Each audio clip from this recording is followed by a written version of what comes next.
In one of my previous videos, I had shared the ultimate hack which will eliminate the need to learn any other keyboard shortcuts, that is using the quick access toolbar. In this video, we will run through some of the must-have buttons in a quick access toolbar that I use to make my work easy. First, I have added the basic formatting buttons, including font adjustments. Sometimes you may move away from the home tab and coming back requires extra clicks. Having these buttons handy saves time. My favorite is a format painter. I can double click it to copy the formatting and apply it anywhere else. The clear formatting button is a game changer. Instead of selecting a cell, deleting contents and manually removing fill, border, etc., this one button does all in a single click.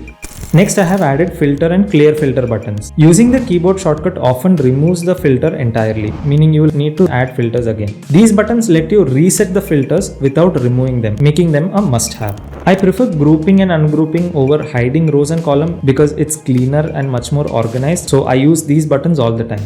While there are shortcuts for inserting and deleting rows or columns, I always forget them. Plus, using the shortcut sometimes triggers a pop-up which slows things down. So these buttons get the job done in a single click. Lastly, I have added paste special button. Many people use the shortcut Alt ESV, but that's just too long to be even called a shortcut. So instead, I prefer right-clicking and selecting paste as values, or simply clicking the paste special button in my toolbar. I hope you agree with me that using keyboard shortcuts need not always be efficient, and using the quick access toolbar can be a much better alternative in some cases.